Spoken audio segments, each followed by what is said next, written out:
Mira's eyes snapped open to the sound of growling, low and close, right beside her ear. She did not know where she was. She did not know who she was.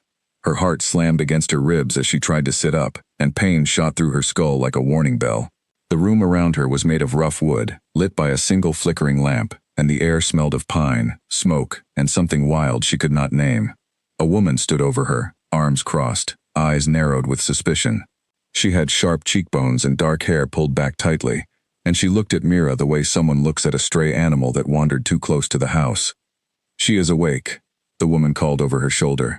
"Come see this." Footsteps approached, heavy and unhurried. A man entered the room, tall, broad-shouldered, with a presence that filled the small space before he even said a word. His eyes were pale gold, almost glowing in the dim light, and when he looked at Mira, his nostrils flared, as if he were breathing her in. "Where am I?" Mira asked, her voice cracking. Her throat felt dry, as if she had not spoken in days. The woman glanced at the man before answering. "You are in Blackthorn territory. Our hunters found you at the edge of the forest, half frozen, with no memory of how you got there." Mira tried to remember anything, a name, a face, a home, but her mind gave her nothing except a heavy fog. She pressed her palm against her forehead, willing the fog to lift, but it only pressed back harder, like a wall she could not climb. "I don't remember anything," she whispered, "not even my own name." The man crouched down beside her, studying her face with an intensity that made her skin prickle. He reached out, not to touch her, but close enough that she could feel the heat radiating from his hand. Then he stopped himself, jaw tightening, and stood up abruptly, stepping back as though she had burned him.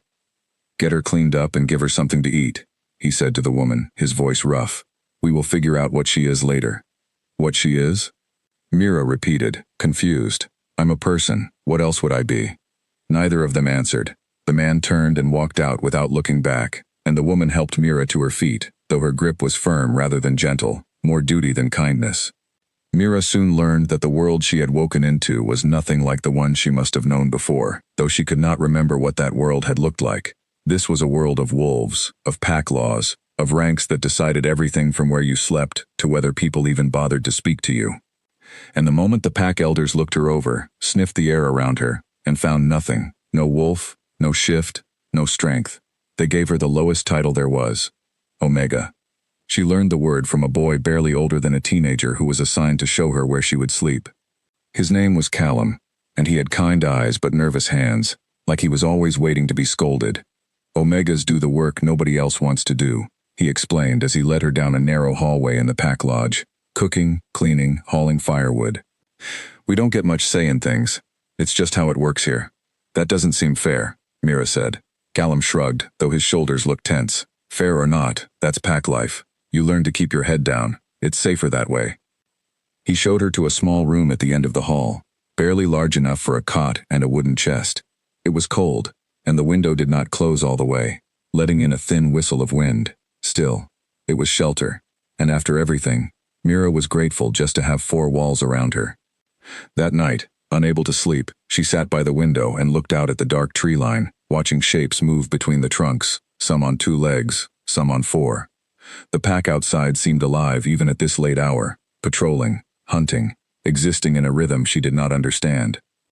She caught her reflection in the small cracked mirror hanging on the wall and leaned closer, studying her own face like a stranger's.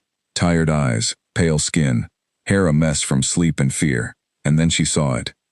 A mark on her collarbone, silver white, shaped like an intricate knot, almost glowing faintly in the moonlight streaming through the window.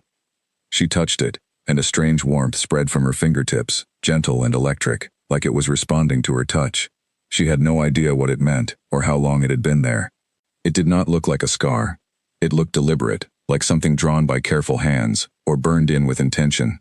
A knock came at her door, so soft she almost missed it. She quickly pulled her collar up to hide the mark before opening the door, revealing Callum again, holding a folded blanket. "Thought you might need this," he said. "The nights get cold here." "Thank you," Mira said, taking it from him. "Callum, can I ask you something?" He nodded, glancing down the hallway as if checking no one was listening. "The man from earlier, who was he?" Callum's expression shifted, something between respect and fear. "That's Alpha Kale. He leads the whole pack. You don't want to get on his bad side." "He looked at me strangely," Mira said, "like he recognized me." Callum's eyes widened slightly, but he shook his head quickly. You're imagining things. The Alpha doesn't recognize Omegas. He barely notices we exist. He said it fast, like he was trying to convince himself more than her. Then he mumbled a good night and hurried away before she could ask anything else. Mira closed the door and leaned against it, her mind spinning. She had no memories, no name she trusted as her own, no explanation for the mark burning faintly beneath her fingers. And yet something about the man called Cale had felt like recognition, not from her side, but from his. Like she was a puzzle piece he had been searching for and suddenly found lying at his feet, unexpected and impossible. The following morning, she was put to work immediately. An older woman named Ivy, who ran the kitchens with an iron grip and little patience, handed her a basket of vegetables and told her to start peeling. Mira did not complain. She had nothing else to do, no other identity to cling to, so she peeled vegetables in silence, listening to the pack members chatter around her. She learned quickly that the pack operated on strict tiers. Alphas led, betas advised and enforced, warriors protected, and Omegas served, quietly, invisibly, expected to never speak unless spoken to. Several pack members eyed her with open curiosity, whispering behind raised hands the moment she passed, but no one approached her directly except for Callum, and eventually, a woman who introduced herself as Sable. Sable was different from the others. She had a warmth to her that Mira had not encountered since waking up in this strange world, an openness that did not treat Mira like a stray or a burden. "You're new," Sable said, sliding onto the bench beside her in the kitchen. "I heard the hunters found you unconscious near the border. That must have been terrifying." "It was," Mira admitted. "I still don't remember much of anything before that." Sable studied her for a long moment, her brow furrowing thoughtfully. "That's strange. Wolves don't usually lose their memories unless something powerful causes it. A spell, a curse, something like that." "You believe in curses?" Mira asked, half amused despite herself. "In a world full of shifting wolves and ancient pack magic," Sable said with a small smile, "I believe in a lot of things most people wouldn't." She lowered her voice. "I noticed something else too. When Alpha Cale saw you yesterday, his whole body went rigid. I have never seen him react to anyone like that. Not once. Not in 5 years." Mira's pulse quickened. What happened 5 years ago? Sable's smile faded, replaced by something heavier, sadder. His mate disappeared. No trace, no body, nothing. He searched for months, refused to give up long after everyone else had. Eventually he had no choice but to accept she was gone. He has not been the same since. Colder, harder. Some say his wolf has been howling in grief every single night for 5 years. The words settled over Mira like a strange weight, though she could not explain why. She had no connection to this pack, no history here, and yet something in her chest tightened at the mention of a missing mate, a grieving alpha, a wound that never fully closed. "Why are you telling me this?" Mira asked. Sable studied her carefully, glancing briefly at the collar of Mira's shirt before meeting her eyes again. "Because I have a feeling you might matter more than you realize." Before Mira could ask what she meant, the kitchen door swung open, and the air shifted instantly. Conversations died mid-sentence. Ivy straightened, wiping her hands quickly on her apron. Even Sable sat up a little straighter. Mira did not need anyone to tell her who had entered. She felt it, a pressure in the room, an authority that demanded attention without a single word spoken.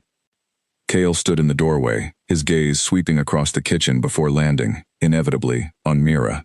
For a moment, neither of them moved. His jaw tightened, his eyes darkened, and Mira felt her own breath catch, caught somewhere between fear and an inexplicable pull she could not name or push away. "I need the new Omega to bring supplies to the east cabin," he said finally, his voice controlled, giving nothing away. "Now." Ivy blinked in surprise.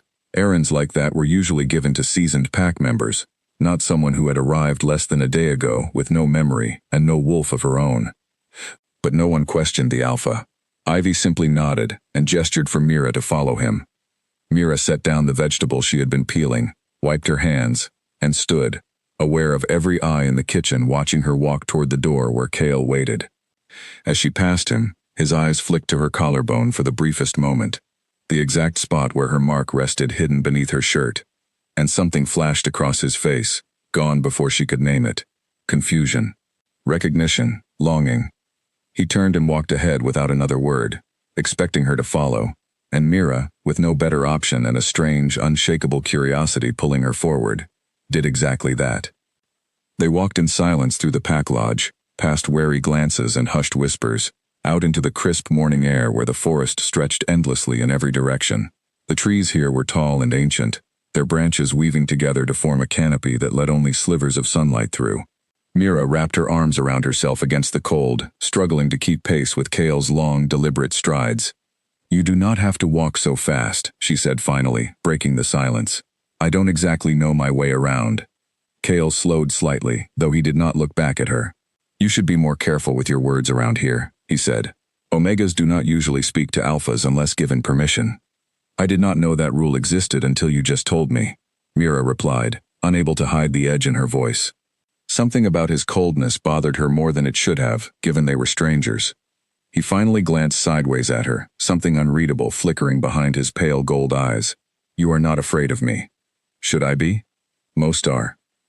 "I don't remember enough about myself to know if fear comes naturally to me," Mira admitted, surprising herself with her own honesty. "But you don't feel like someone who wants to hurt me. You feel like someone who is angry about something else entirely, and I happen to be standing nearby." Kale stopped walking completely, turning to face her fully for the first time since they had left the lodge. His expression was unreadable, guarded, but his eyes searched her face like he was trying to solve a riddle only he could see. "What is your name?" he asked quietly. "I don't know," Mira said. "I don't remember it. Everyone has just been calling me the new Omega." Something in his jaw tightened, and for a moment, Mira thought she saw genuine pain flash behind his controlled expression before he masked it again. "That is not a name," he muttered, almost to himself. "That is not who you are." Before she could respond, he turned and resumed walking, faster now, as if trying to outrun whatever had just passed between them. Mira followed, her mind racing with questions she did not know how to ask, and a feeling in her chest she could not explain. A pull toward this cold, guarded stranger that made absolutely no sense given they had met barely a day ago. By the time they reached the east cabin, the sun had climbed higher, casting long shadows across the forest floor. Kale handed her the supplies without another word and turned to leave, but at the last moment, he paused, his back still to her. "That mark," he said quietly, "the one on your collarbone. How long have you had it?" Mira froze, her hand instinctively rising to her collar. "You saw it?" "I saw enough," Kale said. He finally turned to face her, and for the first time since she had woken up in this world of wolves and secrets and silent rules, she saw something other than coldness in his eyes. She saw fear, raw and unguarded. The fear of a man who had spent 5 years convincing himself that hope was a luxury he could no longer afford. "Where did you get it?" he asked again, his voice barely above a whisper. "I don't know," Mira said honestly. "I woke up with it. I don't remember anything before the forest." Kale studied her for a long, silent moment, his expression a battlefield of emotions he seemed determined to keep locked away. Finally, without answering her unspoken questions, he turned and walked back toward the lodge, leaving Mira standing alone by the east cabin, the wind rustling through the trees around her, and the strange mark on her collarbone humming faintly beneath her fingers, as if it too was waiting for something to finally make sense. Kale did not return to the east cabin, and he did not send anyone to explain why. Mira waited for nearly an hour, watching the tree line, half expecting him to reappear with answers to the questions burning inside her. When no one came, she gathered the empty supply crate and made her own way back to the lodge, her thoughts tangled and restless. The walk back felt longer than the walk out had been. Every rustle in the trees made her flinch. Every distant howl sent a shiver down her spine. She was not afraid of the wolves themselves, not exactly.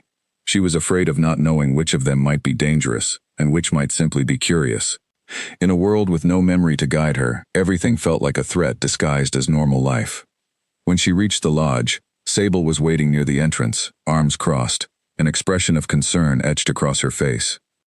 "You were gone a long time," Sable said. "I was starting to worry." "The Alpha asked me strange questions and then left without finishing the conversation," Mira said, setting the crate down by the door. "He asked about the mark on my collarbone." Sable's eyes widened slightly, and she glanced around quickly to make sure no one else was listening, before pulling Mira gently toward a quieter corner of the courtyard. "What exactly did he say?" "He asked how long I have had it." He looked afraid, Sable, genuinely afraid. I have never seen someone look at me like that before, though I suppose I would not remember if they had. Sable let out a slow breath, glancing toward the lodge as if worried Kale might overhear even from a distance. "I need to tell you something, and I need you to listen carefully," Because it matters more than you understand right now. Mira nodded, her heart beginning to race. 5 years ago, Alpha Kale had a mate, Sable said quietly. Her name was Wren. She was kind, clever, loved by nearly everyone in the pack. One night, during a routine patrol near the northern border, she vanished. No struggle was found, no trace of what happened to her. The pack searched for months. Kale searched even longer, refusing to accept that she was truly gone. What does this have to do with me? Mira asked, though some quiet part of her already suspected the answer, a suspicion she was not ready to face. Wren had a mark, Sable said, a mating mark, given only when a bond between two wolves becomes permanent and unbreakable. It was said to glow faintly under moonlight, shaped like an intricate knot, right here. She touched her own collarbone gently to demonstrate. Mira's hand rose instinctively to her own collar, her fingers trembling slightly as they brushed against the fabric hiding her mark. I am not saying you are her, Sable added quickly, noticing the color drain from Mira's face. It could be a coincidence. Marks like that, while rare, are not entirely unheard of. But if Kale reacted to you the way you are describing, I think a part of him already suspects something the rest of us have not dared to say out loud. Mira sat down slowly on a nearby bench, her mind spinning with implications she did not know how to process. If she truly was this missing woman named Wren, why did she remember nothing of this pack, nothing of Kale, nothing of the life Sable was describing? And if she was not Wren, why did the mark on her collarbone match so precisely? I don't feel like anyone's mate, Mira admitted quietly. I don't feel like anyone at all. I am just a person with no past, trying to survive in a world I do not understand. Sable placed a gentle hand on her shoulder. Then we will figure out the truth together, one piece at a time. You are not alone in this, whatever the answer turns out to be. Over the following days, Mira settled into an uneasy routine. Mornings were spent in the kitchen, peeling vegetables and scrubbing pots under Ivy's watchful eye.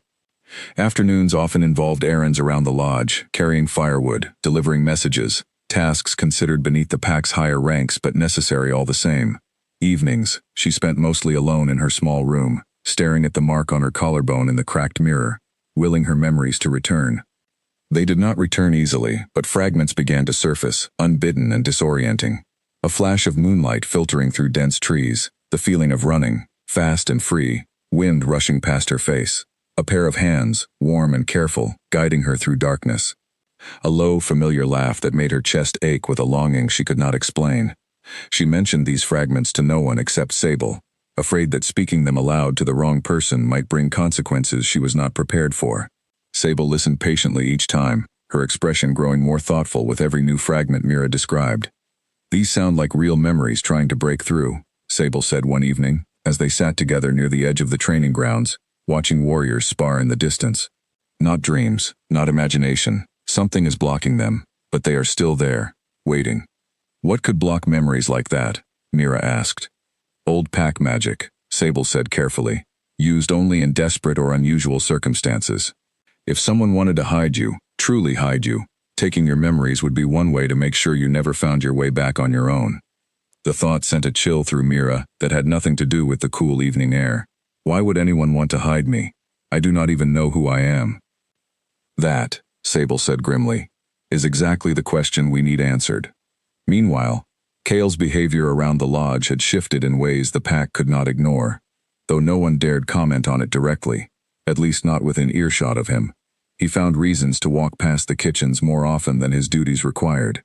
He assigned Mira tasks that placed her in his path, then acted distant and unreadable whenever their paths actually crossed. His temper, always controlled but firm, grew shorter with anyone who spoke harshly to the Omegas, an unusual development that raised eyebrows among the higher-ranked wolves. One afternoon, a beta named Owen, known for his sharp tongue and even sharper opinions about pack hierarchy, snapped at Mira for moving too slowly while carrying firewood. His words were cutting, meant to remind her of her low place in the pack's structure. Before Mira could even respond, Kale appeared seemingly out of nowhere, his expression thunderous. "Apologize," Kale said, his voice low and firm. Owen blinked, clearly caught off guard. "Alpha, she is just an Omega. I said apologize," Kale repeated, stepping closer, his presence radiating an authority that made even the surrounding warriors go quiet. Owen swallowed hard and turned to Mira, mumbling a stiff apology before hurrying away, clearly shaken.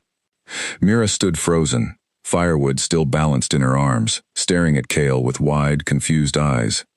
"You did not have to do that," she said quietly once Owen was out of earshot. "No one should speak to you that way," Kale said, his jaw tight, as though the words had escaped before he could stop them.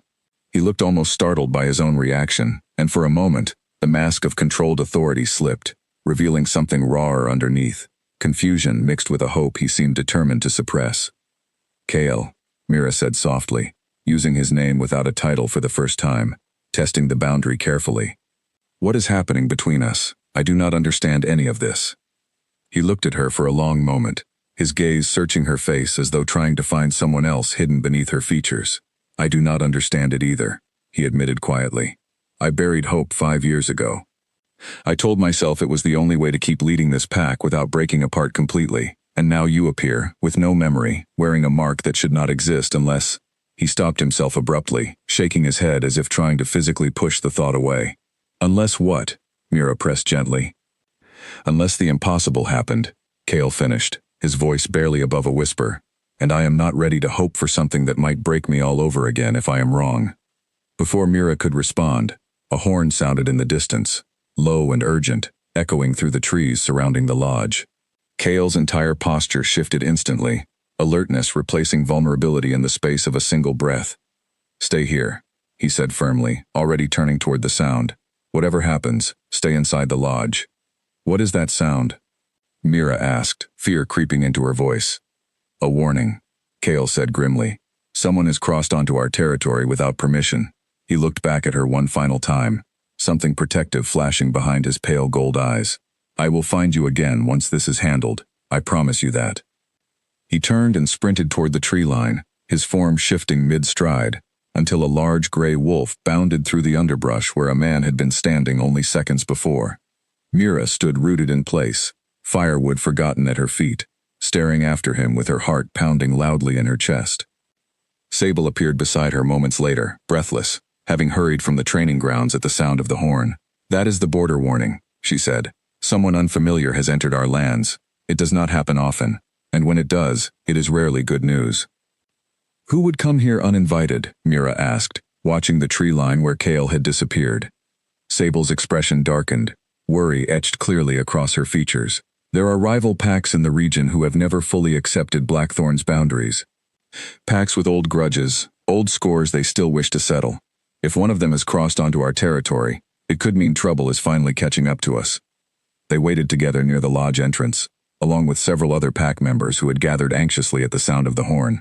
Minutes stretched into what felt like hours, tension thick in the cold evening air, until finally, shapes emerged from the tree line. Kale led the group back, human again, his expression firm but controlled. Beside him walked 2 warriors escorting a stranger, a woman with sharp, calculating eyes, and a confident stride despite being clearly outnumbered. The moment the stranger's gaze landed on Mira, something flickered across her face, recognition mixed with cold, calculating surprise, gone as quickly as it appeared, replaced by a carefully neutral expression that gave nothing else away. "Well," the stranger said, her voice smooth and unsettling. "It seems some secrets are much harder to bury than people think." Kale's entire body went rigid beside her, his eyes narrowing with suspicion. "Explain yourself, Nora, or explain nothing at all, before my warriors escort you off Blackthorn land permanently." Nora's lips curved into a thin, knowing smile, her eyes flicking back toward Mira one final time before she answered. "Oh, I think you already suspect exactly why I am here, Alpha Kale. The question is whether you are finally ready to hear the truth you have spent 5 years running from." Kale stepped forward, placing himself between Nora and the rest of the gathered pack, his shoulders squared with barely restrained anger. "You have 5 seconds to explain why you crossed onto Blackthorn land before I stop caring about the treaties between our packs." Nora did not flinch. If anything, her smile widened slightly, as though she found his anger entertaining rather than threatening. "I came because word travels, Alpha Kale, even across pack borders. Word of a woman found wandering near your territory with no memory and a mark she should not possess." A ripple of unease moved through the gathered crowd. Mira felt every eye shift toward her, and she fought the urge to shrink back, to disappear into the shadows the way an Omega was expected to. Instead, she stood her ground, chin lifted, refusing to let the fear show plainly on her face. "That is none of your concern," Kale said sharply. "Is it not?" Nora tilted her head, studying Mira openly now, with an intensity that made Mira's skin crawl. I remember Ren. You know. We were not close, but I attended enough pack gatherings over the years to recognize a face, even one wearing 5 years of missing memories like a mask. Enough, Kale snapped, his wolf clearly straining just beneath the surface of his composure. You will not speak her name in that tone. I am simply stating facts, Nora said smoothly, though there was something calculating in the way she watched the reactions rippling across the crowd. Facts that your own pack elders will confirm the moment they see her collarbone properly, in full light, without hiding beneath a collar. Her eyes flicked knowingly toward Mira's shirt. Kale's jaw tightened, but before he could respond, an older woman stepped forward from the crowd, silver-haired and dignified, moving with the careful authority of someone long respected within the pack. This was Elder Grace, one of the pack's oldest and wisest members, someone Mira had only glimpsed from a distance until now. If there is truth to be uncovered here, Elder Grace said calmly, her voice carrying easily despite its softness, then let it be uncovered properly, within these walls, among our own pack, and not paraded before outsiders looking to stir chaos for their own purposes. She turned a sharp look toward Nora. Whatever your true reason for crossing our border, you will wait in the guest quarters until Alpha Kale decides how to proceed. This is not a matter to be settled in the open air with rival pack members watching. Nora inclined her head slightly, though the calculating gleam in her eyes did not fade. As you wish, Elder. I am simply here to ensure the truth does not stay buried forever. Some things deserve to be brought into the light, whether it is convenient for Blackthorn or not. 2 warriors escorted Nora toward the guest quarters, though every step she took seemed deliberate, unhurried, as though she already knew she had planted a seed that would grow regardless of how the pack tried to contain it. The crowd slowly dispersed, murmuring amongst themselves, casting curious glances toward Mira as they left. Elder Grace approached Mira directly, her sharp eyes studying her with a mixture of curiosity and something gentler, almost hopeful. Come with me, child. I believe it is time we spoke properly, away from prying eyes and wagging tongues. Kale moved to follow, but Elder Grace held up a hand, stopping him mid-step. Not you, Kale, not yet. If this girl truly carries the weight I suspect she does, then she deserves the chance to hear the truth without your presence influencing how she processes it. You have waited 5 years. You can wait one more conversation. Kale's expression flickered with frustration, but he did not argue, though his eyes lingered on Mira with an intensity that spoke louder than words could have. Mira felt that gaze long after she had turned to follow Elder Grace toward a quieter part of the lodge. They settled into a small study lined with old books and dried herbs hanging from the ceiling, the air thick with the scent of age and careful preservation. Elder Grace gestured for Mira to sit across from her at a worn wooden table, her expression softening now that they were alone. Show me the mark, Elder Grace said gently. Please. Mira hesitated only a moment before pulling her collar aside, revealing the silver-white knot resting against her skin.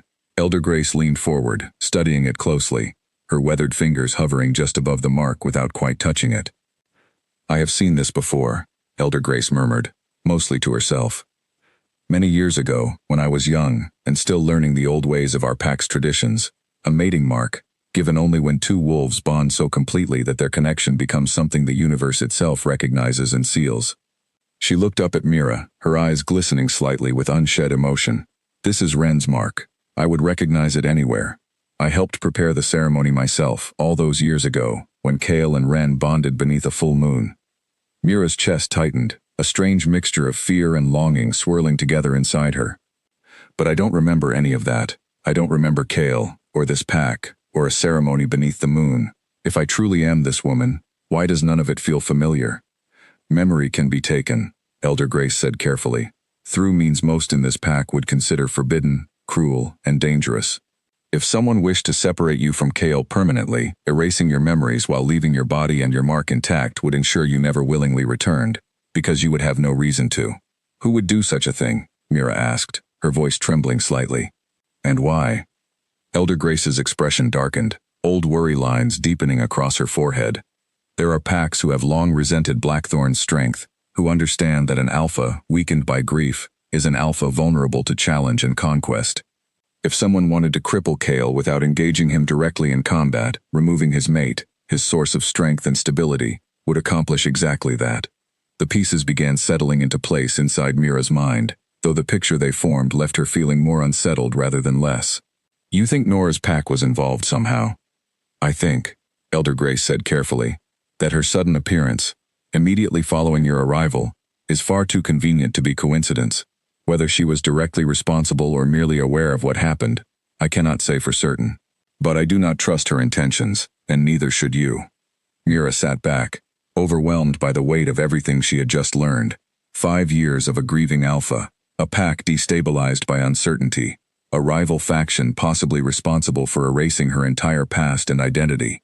And at the center of it all, a mark on her collarbone that connected her to a life she could not remember living. "What happens now?" Mira asked quietly. "Now," Elder Grace said, rising slowly from her seat, "we proceed carefully.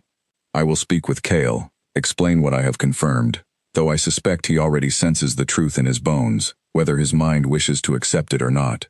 You, meanwhile, must be patient with yourself. Memories taken through dark means do not always return easily, but they are rarely gone forever. Something within you is fighting to remember, and that fight matters more than you realize." As Elder Grace moved toward the door, Mira called out one final question. "If I truly am Ren, what happened the night I disappeared? Do you know?" Elder Grace paused, her hand resting on the doorframe, her expression heavy with old grief. "No one knows for certain. You were on routine patrol near the northern border when you vanished without a trace. No blood, no signs of struggle. It was as though you simply ceased to exist within these lands, until the day our hunters found a woman with no memory, wandering near that very same border, wearing a mark that should have disappeared along with you." The implications settled over Mira like a heavy blanket, suffocating and impossible to ignore. She had not simply appeared out of nowhere. She had returned to the exact place she had vanished from 5 years ago, carrying a mark, a mystery, and a connection to a man whose grief had shaped an entire pack's recent history. That evening, alone in her small room, Mira sat by the window studying the moonlight spilling across the forest floor outside. The same moonlight Elder Grace claimed had witnessed a bonding ceremony between herself and Kale years ago, a ceremony she could not remember despite the mark burning quietly against her skin. She reached up and touched it gently, willing some fragment of memory, some flicker of recognition, to surface from the fog clouding her mind. Nothing came, except a faint warmth spreading beneath her fingertips, and somewhere deep inside her chest, an ache that felt suspiciously like longing for a life she could not recall living, for a man whose eyes had haunted her thoughts since the very first moment they had met in that unfamiliar cabin, and for a truth that seemed determined to claw its way back into the light, regardless of how deeply it had been buried. Sleep did not come easily that night. Mira tossed beneath the thin blanket Callum had given her, her mind replaying every word Elder Grace had spoken, every flicker of emotion she had seen cross Kale's face since waking in this world of wolves and secrets. When exhaustion finally pulled her under, her dreams arrived sharper and more vivid than any fragment she had experienced while awake. She stood in a moonlit clearing, surrounded by towering trees, their leaves shimmering silver in the pale light. A man approached from the shadows, his frame familiar even before his face came into focus. Kale, younger somehow, his eyes brighter, unburdened by the years of grief that had hardened his expression in the waking world. He reached for her hand, and she took it without hesitation, her heart swelling with a warmth so complete it startled her even within the confines of the dream. "Promise me," Dream Mira heard herself softly, his voice carrying none of the guarded coldness she had grown used to. "Promise me, you will always come back to me, no matter how far you wander." "I promise," Dream Mira heard herself say, though the voice did not entirely feel like her own. "Always." The dream shifted abruptly, the peaceful clearing dissolving into chaos. Shadows moved between the trees, faster and more numerous than before, surrounding her, closing in. She tried to run, but her legs felt heavy, sluggish, as though the very ground beneath her had turned to thick mud. A voice called out, unfamiliar and cold, speaking words she could not fully understand. Ancient words that seemed to press against her skull like physical weight. She woke with a gasp, her heart pounding violently against her ribs, sweat clinging to her skin despite the cold night air seeping through her window. The dream had felt different from the disjointed fragments she had experienced before, more complete, more like a genuine memory struggling desperately to surface. She sat up, wrapping her arms around her knees, trying to steady her breathing. The promise she had made in the dream echoed in her mind, "Always come back to you," and somewhere deep inside her chest, she felt an unbearable ache, as though she had broken that promise despite every intention to keep it. A soft knock interrupted her thoughts. She opened the door to find Sable standing there, still dressed, dark circles beneath her eyes suggesting she had not slept much either. I could not stop thinking about everything happening, Sable admitted, stepping inside without waiting for an invitation. I wanted to check on you. I had a dream, Mira said quietly, gesturing for Sable to sit on the edge of the cot. It felt real, Sable. More real than any fragment I have experienced since waking up here. She described the dream in detail, the moonlit clearing, the promise exchanged, the sudden shift into chaos and shadow. Sable listened intently, her expression growing more serious with each word. That sounds like more than a dream, Sable said finally. That sounds like the night you disappeared, or something very close to it. But why would I dream about it now, after everything that happened today with Nora and Elder Grace? Mira asked. Perhaps the truth is trying harder to break through, now that pieces of it have been spoken aloud, Sable suggested. Sometimes memories locked away by dark means need a crack in the wall before they can begin flowing again. Today may have created exactly that crack. Mira rubbed her temples, exhaustion and confusion tangling together inside her mind.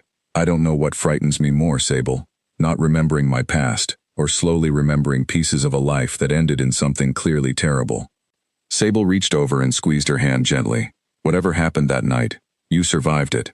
You are here, alive, stronger than you probably realize. Whatever comes next, you will not face it alone. The following morning brought an unusual summons.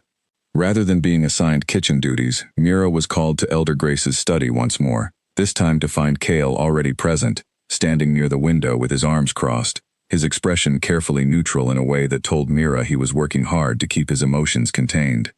Sit, please, Elder Grace said, gesturing toward the chair across from her desk. Once Mira had settled, the elder continued. I have spoken with Kale about what we discussed yesterday. He has agreed that we must proceed carefully in uncovering the truth of your identity, for everyone's sake, including your own. Kale finally turned from the window, his gaze meeting Mira's directly for the first time since she had entered the room.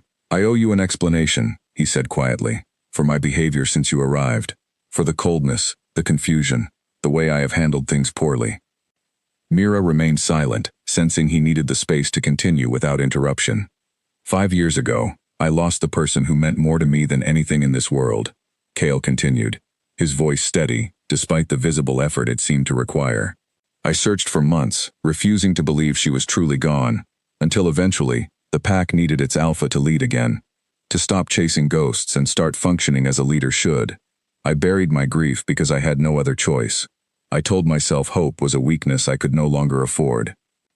He took a step closer, his pale gold eyes searching Mira's face with an intensity that made her breath catch.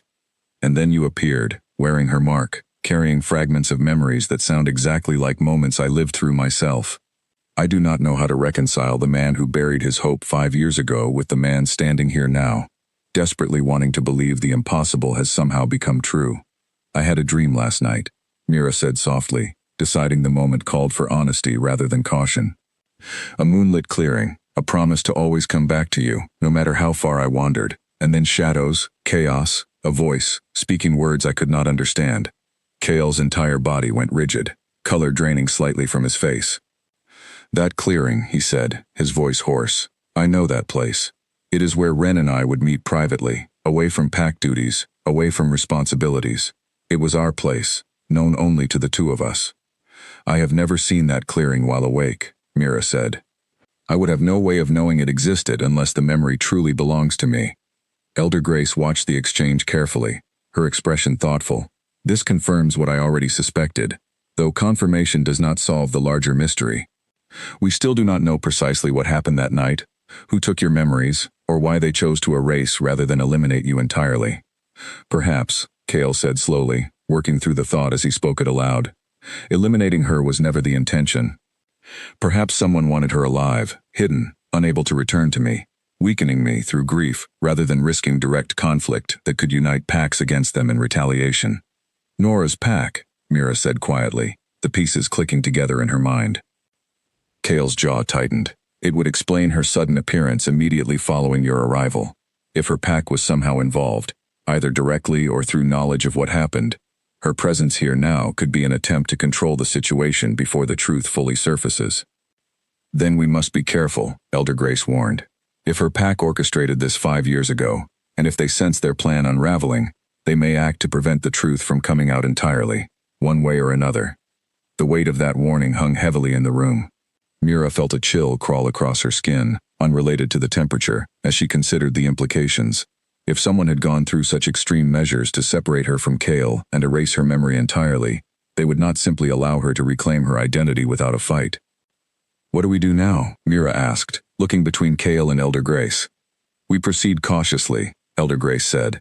"I will continue researching the old texts, searching for any information about memory magic and how it might be reversed safely.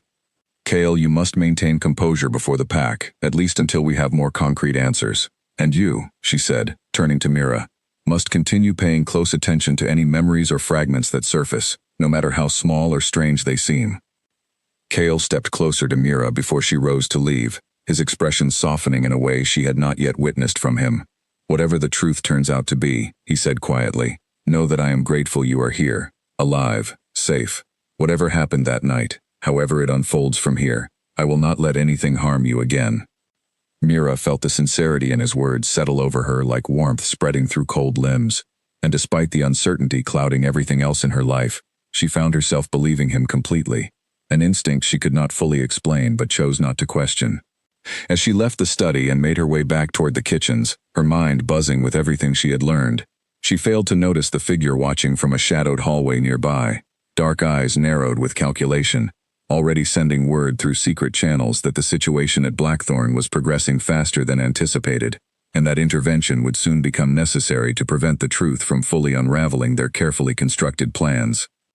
Word of the visiting stranger and the strange mark on the new Omega's collarbone spread through the pack faster than anyone could contain it. By the following evening, whispers had grown into open speculation, and Mira found herself the subject of curious, searching glances everywhere she walked. She kept her collar raised and her head down, though the effort felt increasingly futile as more pack members pieced together fragments of the story circulating through the lodge.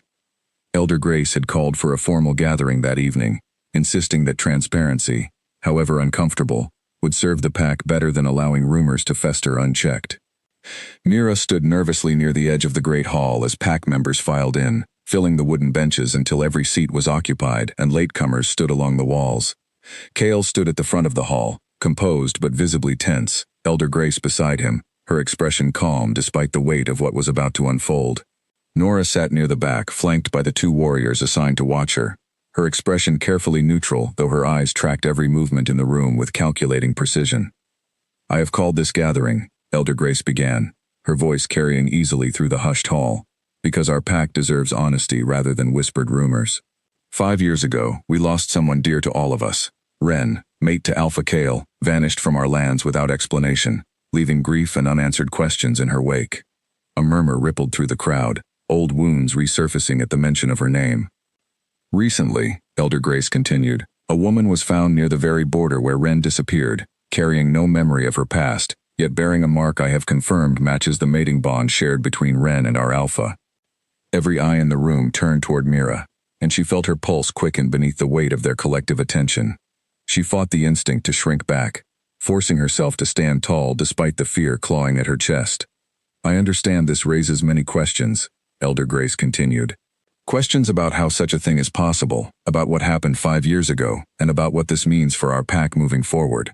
I do not have all the answers yet, but I promise you, we will uncover the truth together, carefully and honestly." A pack member near the front stood, an older warrior with graying hair and a weathered face. "How do we know this is not some trick? Some plan to weaken our Alpha through false hope?" His gaze flicked toward Nora as he spoke, suspicion evident in his tone. "A fair question," Elder Grace acknowledged. "Which is precisely why we proceed carefully rather than accepting anything at face value." Nora rose from her seat, drawing every eye toward her.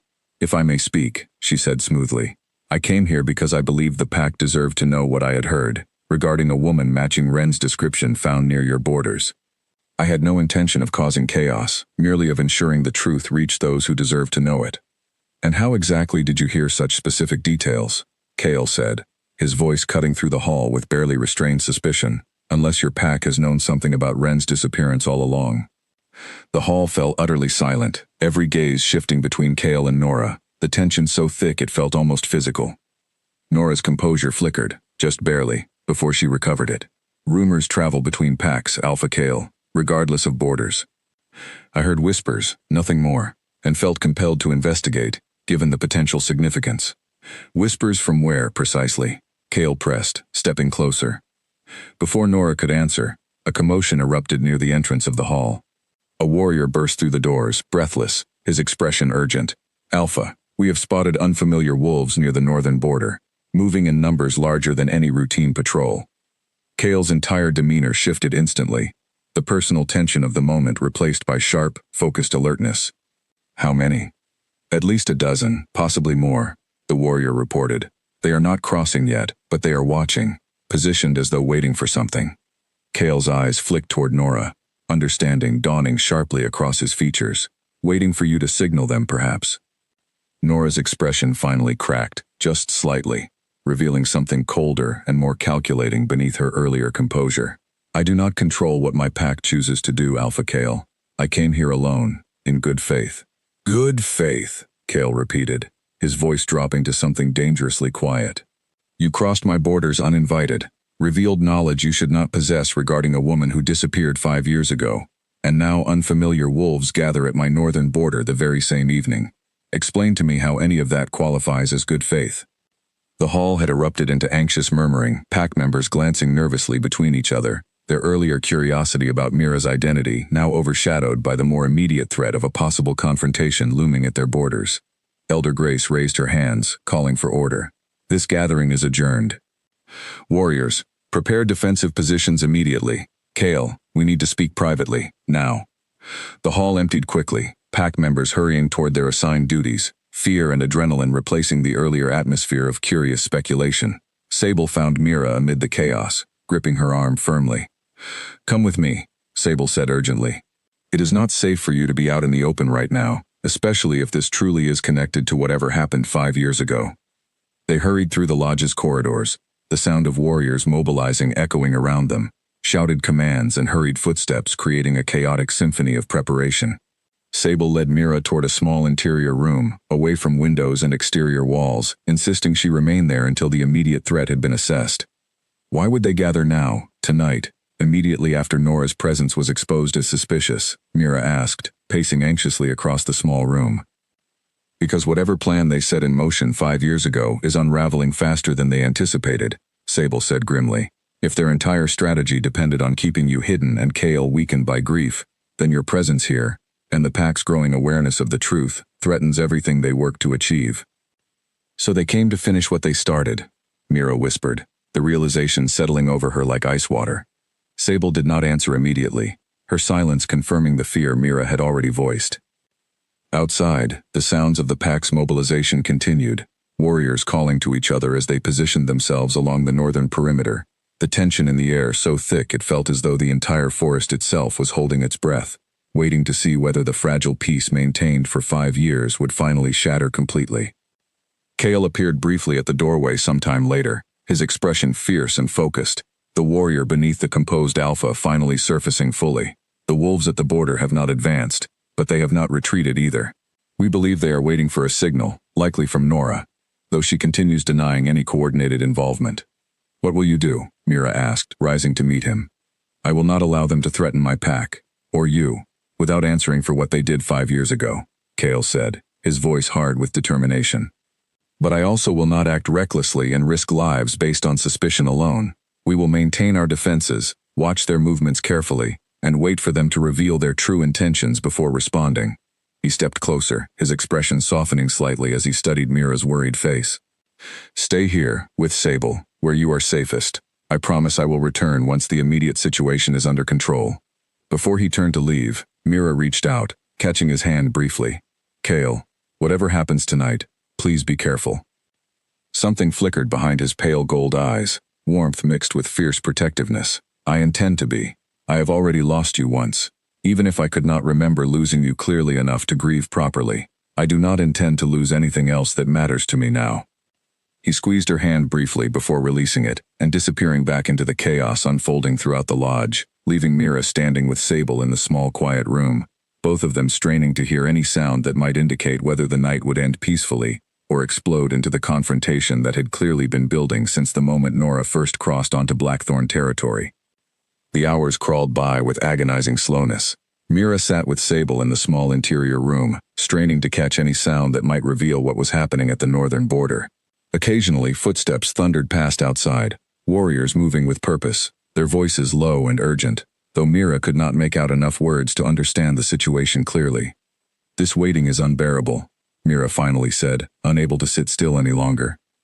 She rose and paced the small space, her mind racing through every possible outcome. "I know," Sable said, though she remained seated, her own hands twisting anxiously in her lap. "But rushing out there would only create more chaos, more distraction for warriors who need to focus on the threat, not on protecting us." Mira understood the logic, but understanding did not make the waiting any easier. Every scenario her mind conjured felt worse than the last. Kale injured, the pack overwhelmed, the truth about her past buried once again beneath violence and chaos before she had even fully uncovered it. A soft knock interrupted her spiraling thoughts. Callum appeared at the door, his young face pale but composed. "Elder Grace sent me to update you both. The wolves at the border have retreated for now. It seems they were testing our defenses rather than launching a full confrontation tonight." Relief flooded through Mira, though it was tempered by the knowledge that a retreat did not mean the threat had passed entirely. "What about Nora?" "She has been moved to a more secure location within the lodge," Callum said. "Elder Grace and Alpha Kale are questioning her directly now, trying to determine exactly how much she knows and how deeply her pack is involved in whatever happened to you 5 years ago." "Can we go to them?" Mira asked. Callum hesitated, glancing toward Sable uncertainly. "Elder Grace asked that you wait until they send for you. She believes the questioning will go smoother without additional pressure or distractions." Mira wanted to argue, wanted to insist on being present for a conversation that concerned her own past and identity so directly, but she recognized the wisdom in Elder Grace's request. Instead, she forced herself to sit back down, gripping her hands together tightly as she waited for word. It came nearly an hour later, when Sable was finally called to bring Mira to the private chamber where the questioning had taken place. They found Elder Grace looking weary but resolute, Kale standing near the window with his arms crossed, his expression a mixture of barely contained anger and something more complicated, almost like grief resurfacing after being buried for years. "What did she tell you?" Mira asked immediately, unable to contain her impatience any longer. Elder Grace gestured for her to sit, waiting until she had settled before speaking. Nora finally admitted the truth, though reluctantly, and only after significant pressure. 5 years ago, her pack's leadership grew increasingly threatened by Blackthorn's strength under Kale's leadership. They believed a direct confrontation would result in devastating losses on both sides, so they sought another way to weaken this pack without open conflict. "They targeted me," Mira said quietly, though it was not truly a question. "They targeted Ren specifically," Elder Grace confirmed, understanding that removing an alpha's mate, especially one so deeply bonded, would cripple his leadership through grief far more effectively than any battle could. They enlisted the help of a practitioner skilled in old, forbidden magic, someone capable of erasing memory and severing the visible signs of a mating bond, though as we have seen, the mark itself proved more resilient than they anticipated. "Why not simply kill her instead?" Kale asked, his voice tight with barely controlled fury. "Why go through such an elaborate scheme?" "Because killing her risked discovery and retaliation," Elder Grace explained. "A missing mate, presumed dead but never confirmed, creates prolonged uncertainty and grief, without providing the kind of clear provocation that would justify open warfare between packs. It was, in their calculation, the safer path toward weakening Blackthorn." Mira felt sick, the clinical cruelty of the plan settling over her like a physical weight. She had not simply disappeared through some accident or misfortune. She had been deliberately erased, her identity stripped away, her memories stolen, all as a calculated move in a conflict she had no memory of even understanding. "Where was I kept all this time?" Mira asked. "If they took my memories 5 years ago, where have I been living since then?" Elder Grace's expression grew troubled. "Nora claims you were kept in a remote location, isolated and monitored, though she insists she was not directly involved in your captivity. Something changed recently, however.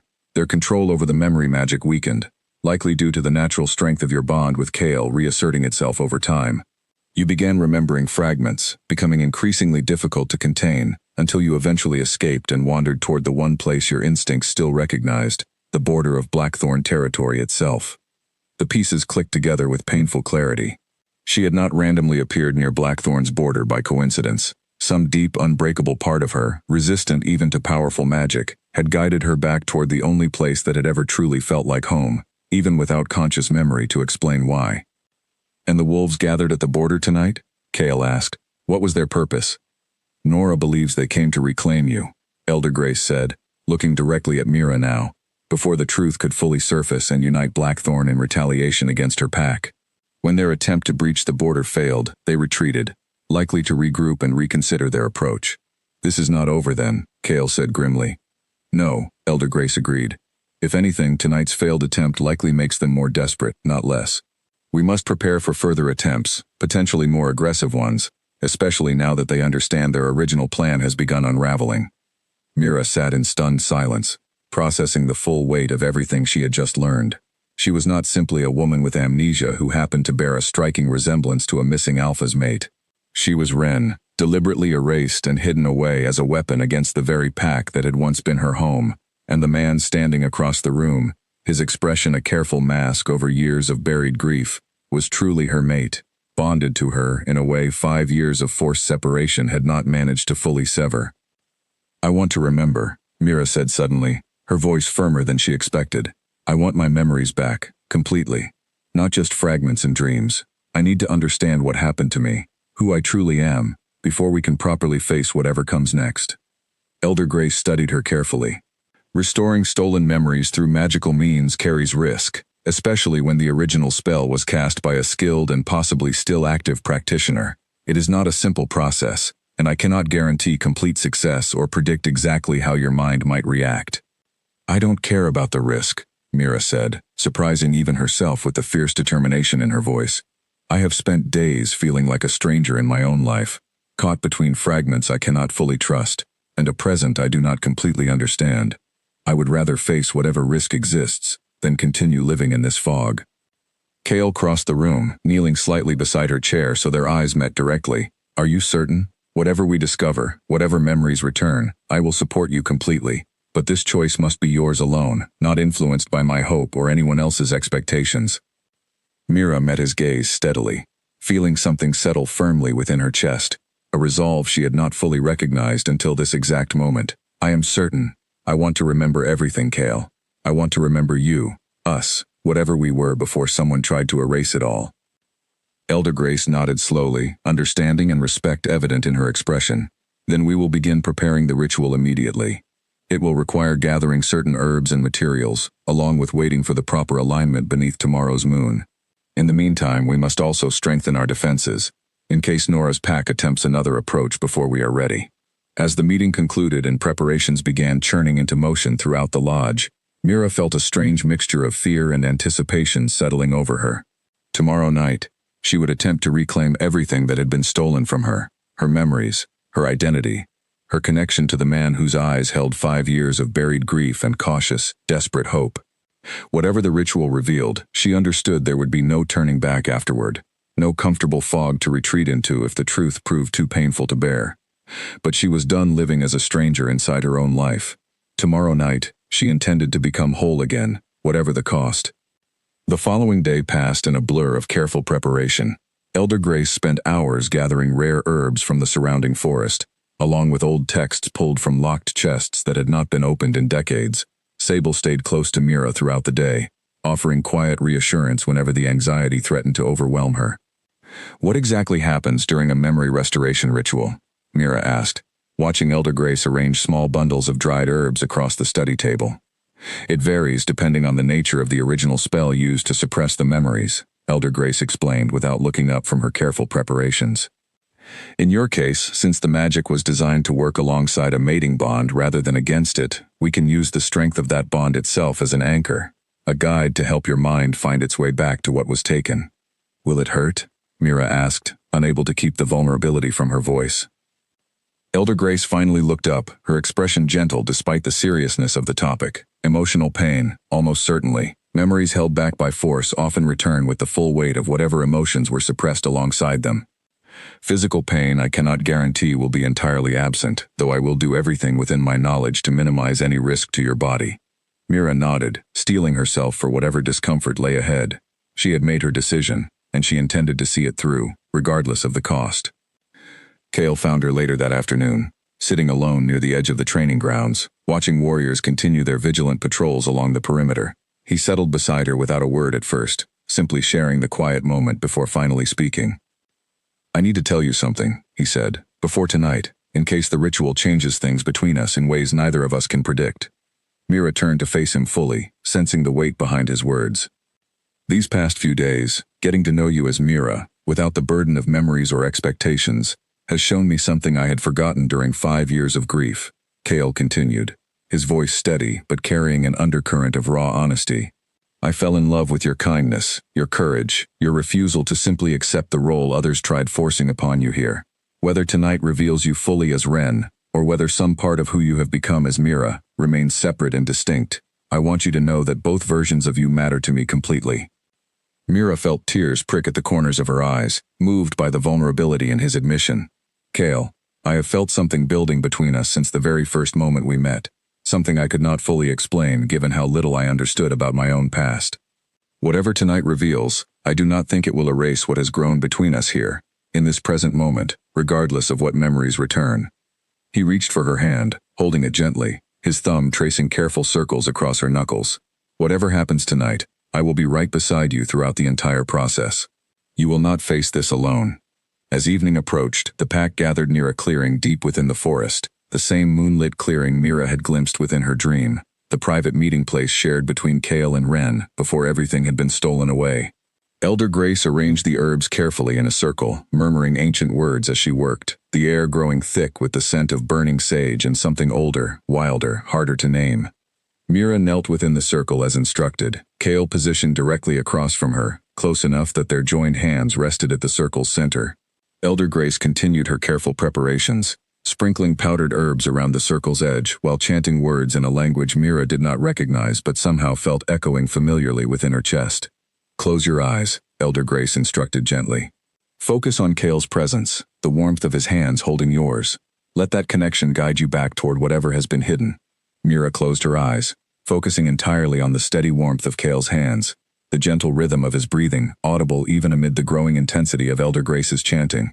The air around them seemed to shift, growing heavier, charged with energy that made her skin tingle and her mark burn warmly against her collarbone.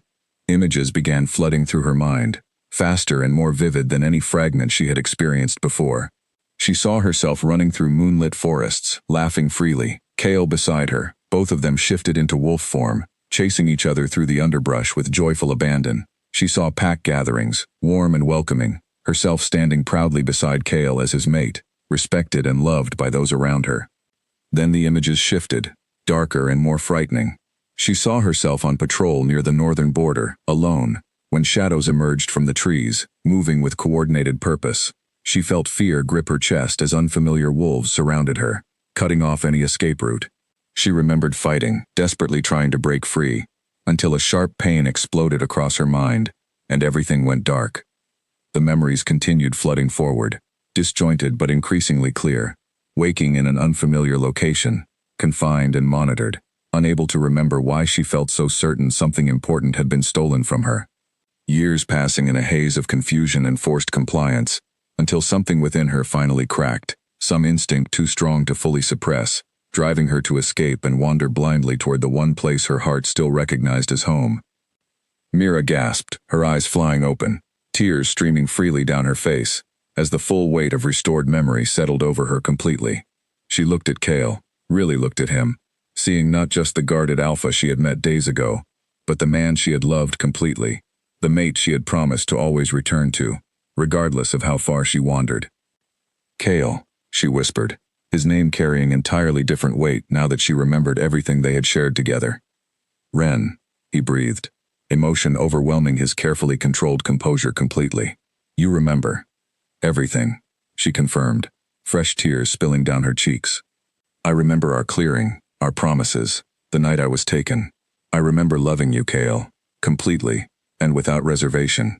He pulled her into his arms, holding her tightly, his own composure finally breaking, as 5 years of buried grief and desperate hope collided within a single overwhelming moment of reunion. Around them, the gathered pack members watched in stunned silence, witnessing the culmination of a mystery that had haunted Blackthorn for half a decade. Elder Grace stepped back respectfully, allowing the reunited couple their moment, though her expression carried both relief and lingering concern. The truth had finally been fully restored, but Mira, now remembering herself completely as Ren, understood that restoration alone would not guarantee safety. Nora's pack had already demonstrated their willingness to act against Blackthorn once the truth began surfacing. Now that the full truth had emerged completely, their desperation would likely intensify rather than fade.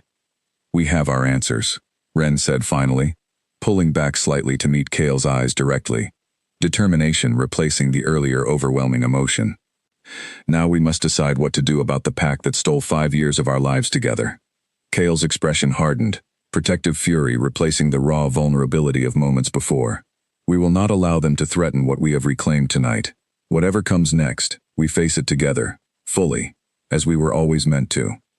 Around them, the forest remained quiet, moonlight filtering gently through the canopy above, bearing silent witness to a bond that had survived 5 years of forced separation, dark magic, and deliberate cruelty, emerging finally intact and stronger than ever, ready to face whatever confrontation still awaited them. News of Ren's fully restored memory spread through the pack within hours, replacing lingering uncertainty with renewed unity and purpose. Warriors who had questioned the situation now stood firmly behind their alpha and his reclaimed mate, understanding fully the depth of betrayal orchestrated against them 5 years earlier. The pack that had once felt fractured by grief and confusion now pulled together with fierce determination, preparing for whatever confrontation still awaited them. Ren found herself settling back into memories of pack life with surprising ease, though the 5 years of forced separation had left their own marks upon her, moments of hesitation and unfamiliarity that reminded her time had passed, even while her memories remained frozen. She recognized faces she had not seen in years, warriors who had grown older, children who had grown taller, subtle changes that grounded the reality of everything stolen from her. Elder Grace called another gathering the following morning, this time to discuss strategy rather than uncover hidden truths. Kale stood at the front of the hall, Ren beside him now, no longer relegated to the shadows as an unranked Omega, but standing proudly in her rightful place as his mate and Luna. "Nora's pack has demonstrated clear hostile intent," Kale addressed the gathered pack members, his voice carrying the authority and confidence that had been somewhat subdued during the days of uncertainty. "They orchestrated Ren's disappearance 5 years ago, and their recent actions suggest they intend to prevent the truth from strengthening our position further. We must prepare for the possibility of direct confrontation." A warrior near the front raised his hand. "Do we know their numbers, Alpha? Their capabilities?" "Nora's pack is smaller than ours, but known for aggressive tactics and willingness to use underhanded methods rather than direct confrontation," Kale answered. "We must remain vigilant, strengthen our border patrols, and prepare our warriors for the possibility that they may attempt something more drastic than simply testing our defenses." Ren stepped forward slightly, addressing the gathered crowd directly for the first time since her memory had been restored. "I understand many of you are still processing everything that has happened these past days. I want you to know that whatever comes next, I intend to fight alongside this pack, not hide behind its protection. I am done being someone's victim or someone's weapon used against those I love." Murmurs of approval rippled through the hall, pack members nodding with renewed respect toward the woman who had endured so much yet returned with fierce determination rather than fear. Elder Grace addressed the practical matters that followed, organizing patrol schedules and defensive strategies with the pack's most experienced warriors. Throughout the discussion, Ren noticed something curious stirring within her, a restless energy beneath her skin that felt entirely unfamiliar, yet somehow expected, given her restored identity as Kale's true mate rather than a powerless Omega. That evening, as the meeting concluded and pack members dispersed to their assigned duties, Ren pulled Kale aside, her expression thoughtful. "Something feels different within me since my memories returned, a kind of energy I do not fully understand." Kale studied her carefully, understanding dawning across his features. "Your wolf," he said quietly. "The dark magic used against you suppressed not only your memories but your connection to your own wolf as well. Now that your memories have returned, perhaps your wolf is finally stirring back to life." "I have never shifted, not since I woke up in that cabin days ago," Ren said, considering the possibility with a mixture of excitement and uncertainty. "Is it possible my wolf could still be dormant after everything that happened?" "There is only one way to find out," Kale said gently. "Tonight, beneath the full moon, we could attempt to help your wolf emerge, if you feel ready for such a significant step." Ren nodded firmly, feeling a surge of determination replace her earlier uncertainty. "I am ready. I have spent too long feeling powerless within this pack. If my wolf is truly still within me, waiting to be reclaimed, I want to find her tonight." They returned to the same clearing where Ren's memories had been restored, moonlight already beginning to filter through the canopy above as evening deepened into night. Elder Grace joined them, along with Sable, both women offering quiet support as Ren prepared herself for whatever awaited.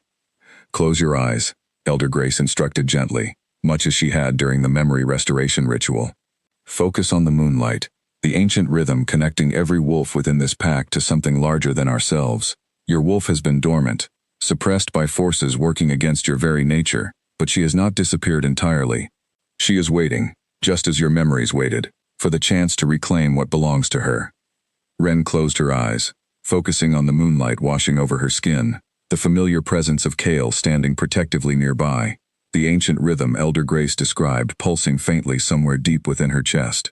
She reached inward, searching for whatever remained of her true nature beneath the years of suppression and forced dormancy. At first, nothing happened, only silence and stillness within her searching mind. Then, gradually, she felt something stir, faint at first, like an ember buried beneath ash, gathering strength slowly as she continued reaching toward it. The ember grew warmer, brighter, until it felt less like searching and more like recognition, her own true nature finally responding to her call after years of forced silence. A sharp, overwhelming sensation swept through her body, pain and exhilaration intertwined so completely she could barely distinguish between them. She felt her bones shifting, her senses sharpening dramatically, colors and sounds and scents flooding her awareness with an intensity she had never experienced during her days as Mira the powerless Omega. When the transformation completed, Ren stood on 4 paws instead of 2 feet, her fur a striking silver that caught the moonlight beautifully, her senses alive with information she had never before been capable of perceiving. She let out a triumphant howl, the sound carrying deep satisfaction and reclaimed power after years of forced suppression. Kale, watching with fierce pride and overwhelming emotion, shifted alongside her, his gray form moving close enough that their noses brushed together in an intimate greeting between mated wolves. Together they ran through the clearing, reveling in freedom and power that had been stolen for 5 long years, finally reclaimed completely. When they eventually shifted back, breathless and exhilarated, Ren felt more complete than she had since waking in that unfamiliar cabin days earlier. She was no longer merely Mira the powerless Omega, nor simply Ren the missing mate whose memories had been restored. She was whole now, her wolf reclaimed alongside her identity, ready to face whatever threat still awaited from the pack that had stolen so much from her.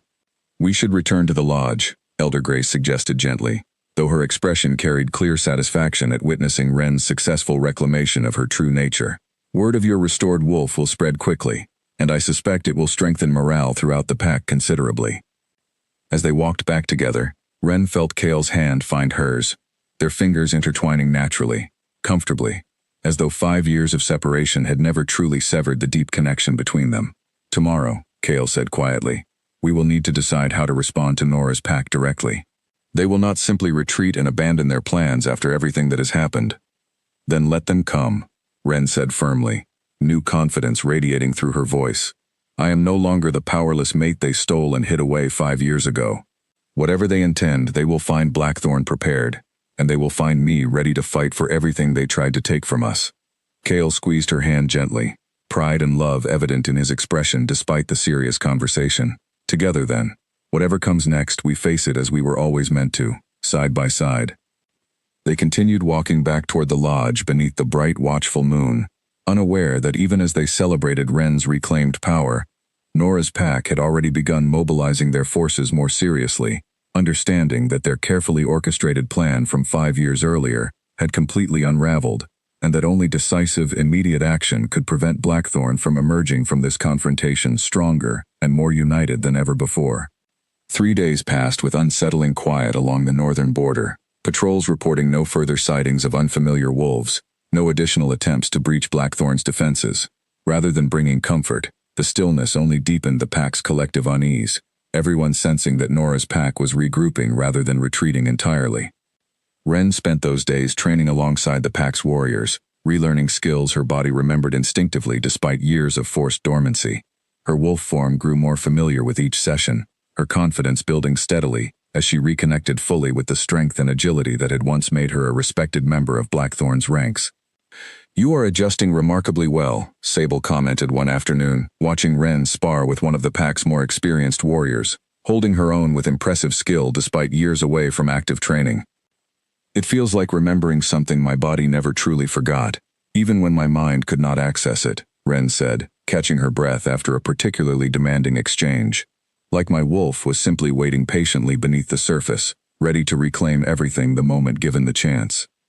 Elder Grace approached as the training session concluded, her expression carrying the particular seriousness that had become familiar over recent days. I have received word from scouts stationed near Nora's pack territory. They are mobilizing warriors in significant numbers, more than we initially anticipated. Kale, who had been observing the training from nearby, moved closer immediately. How many, exactly? Nearly double the force that gathered at our border previously, Elder Grace confirmed grimly. It appears they intend a direct confrontation rather than another attempt at subtlety. When? Ren asked, steadying her breathing as adrenaline began building within her chest. Our scouts believe within the next 2 days, based on their current pace and positioning, Elder Grace answered. They understand their original plan has failed completely. I suspect they now intend to eliminate the threat directly rather than risk further unraveling of their secrets. Kale's jaw tightened, protective fury evident beneath his controlled exterior. Then we prepare accordingly. I will not allow them to threaten this pack, or Ren, without facing full consequences for everything they have done.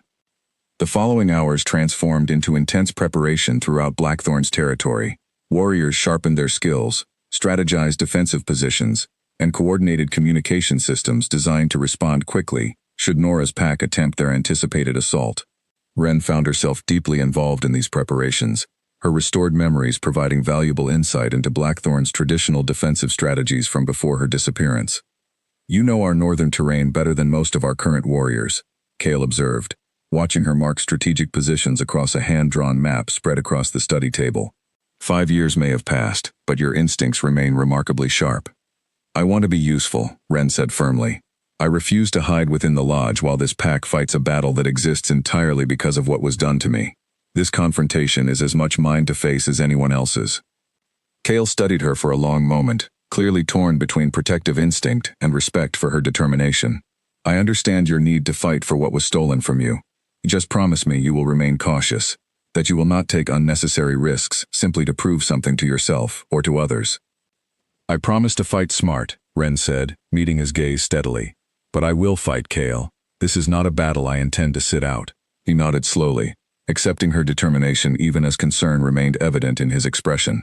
Then we prepare together, and we face whatever comes together as well. 2 days later, exactly as the scouts had predicted, Nora's pack emerged from the tree line along Blackthorn's northern border, their numbers substantial, their intentions unmistakably hostile. Kale stood at the front of Blackthorn's assembled warriors, Ren positioned beside him rather than hidden safely within the lodge. Both of them shifted into their wolf forms alongside the rest of their pack. Nora stood among the opposing force, though notably positioned behind several more senior-looking wolves who appeared to hold actual command authority, suggesting her earlier claims of limited involvement may have carried more truth than the pack had initially assumed. An older wolf stepped forward from the opposing ranks, shifting briefly into human form to address Kale directly. Alpha Kale, we did not come seeking prolonged conflict. Return the woman to us, and we will withdraw peacefully, leaving your pack undisturbed. She belongs to Blackthorn, Kale answered firmly, refusing to shift back to human form himself, his wolf's growl carrying clear warning beneath his words. She belongs to no one who seeks to use her as a weapon or a hostage. You will leave these lands now, or face the consequences of your continued trespass. The opposing leader's expression hardened. Then we have no choice but to proceed as planned. What followed was chaotic, warriors from both packs clashing across the contested border, the forest filling with the sounds of conflict as Blackthorn's forces fought fiercely to defend their territory and their reclaimed Luna. Ren fought alongside Kale, her restored skills proving invaluable, as she held her ground against opposing warriors, who clearly underestimated her capability, given her recent history as a supposedly powerless Omega. The confrontation remained tense and demanding, though Blackthorn's superior preparation and defensive positioning gradually began turning the tide in their favor. Ren caught sight of Nora attempting to retreat from the conflict entirely, clearly having realized her pack's assault was failing to achieve its intended objective. As the battle continued, Kale found himself separated from Ren momentarily, cut off by several opposing warriors attempting to isolate Blackthorn's alpha from his mate and pack. Ren felt a surge of protective fury and determination, fighting her way through the chaos to reach him, refusing to allow history to repeat itself, refusing to be separated from him again after everything they had already endured. She reached Kale just as he managed to fend off his attackers, both of them standing back to back momentarily, drawing strength from each other's presence amid the ongoing chaos surrounding them. Together, their combined strength as truly bonded mates seemed to amplify beyond what either could achieve individually, their coordinated movements overwhelming the remaining opposition attempting to challenge them directly. Gradually, the opposing pack's resolve began crumbling as they recognized the battle was not proceeding according to their expectations. Their leader called for retreat, understanding that continuing the confrontation risked devastating losses without achieving their original objective. As the opposing forces withdrew back across the border, Blackthorn's warriors held their ground, watching carefully to ensure the retreat was genuine, rather than another tactical maneuver. In the aftermath, as warriors began tending to injuries and assessing the situation, Kale shifted back to human form, pulling Ren close despite the chaos still settling around them. "You fought incredibly well," he said, relief and pride evident in his voice despite the exhaustion clearly weighing on him. "We fought well," Ren corrected gently, shifting back to human form herself, leaning into his embrace with grateful exhaustion. "Together, as we were always meant to."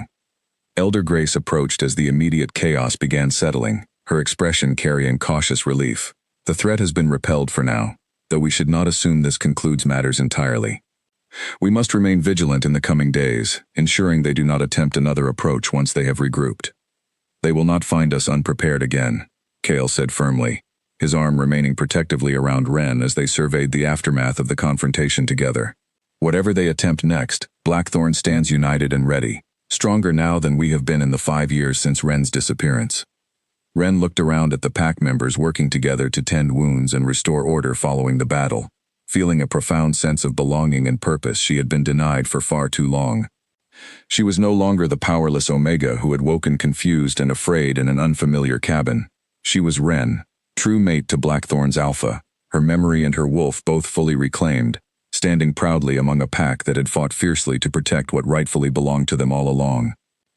"It is finally over," she said quietly, more to herself than to anyone else, though Kale heard her words clearly, and pulled her closer in silent agreement. "Not quite over," he corrected gently, "but the most dangerous part has passed. What remains now is rebuilding, healing, and finally living the life that was stolen from us 5 years ago." Ren nodded, allowing herself, for the first time since waking in that unfamiliar cabin days earlier, to fully believe that peace and belonging were finally within reach, no longer distant hopes buried beneath fear and uncertainty, but a genuine possibility waiting patiently just ahead. In the weeks following the confrontation at the northern border, Blackthorn settled into a season of careful rebuilding. Warriors who had been injured during the battle recovered steadily under the pack's dedicated healers, while patrols continued monitoring the borders closely, though no further sightings of Nora's pack emerged in the days that followed their decisive retreat. Word eventually reached Blackthorn through diplomatic channels that Nora's pack had experienced significant internal upheaval following their failed assault. Their leadership had been challenged and ultimately replaced, the new leadership expressing formal apologies and a desire to establish peaceful relations moving forward, understanding fully the consequences that further hostility would invite. Kale remained cautiously skeptical, insisting on careful verification before extending any trust, though the formal acknowledgement of wrongdoing provided some measure of closure regarding the events of 5 years earlier. Ren, meanwhile, found herself gradually settling back into her rightful place within the pack, no longer viewed with confused curiosity, but welcomed warmly, as the Luna whose return had been anticipated and celebrated for years, even during the period when hope had felt impossibly distant. Pack members who had barely acknowledged her during her time as an unranked Omega now greeted her with genuine respect and warmth, understanding fully the injustice she had endured and the strength she had demonstrated in reclaiming her rightful identity. Ivy, who had once assigned her endless kitchen duties without much personal warmth, approached Ren one afternoon with an expression of genuine remorse. "I did not know who you truly were," Ivy admitted, wringing her hands nervously. "I am sorry for any harshness during those early days." "You could not have known," Ren said kindly, offering a warm smile that held no trace of resentment. "You treated me according to the position I appeared to hold at the time. There is nothing to apologize for." Callum too sought her out, his earlier nervousness replaced by genuine relief and happiness at her restored identity. "I always sensed something different about you," he said shyly. "I am glad the truth finally came to light."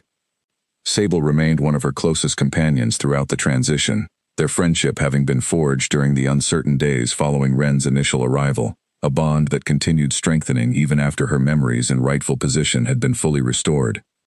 "I am glad I trusted my instincts about you," Sable said one evening, as they sat together, watching the sunset paint the sky in brilliant shades of orange and pink.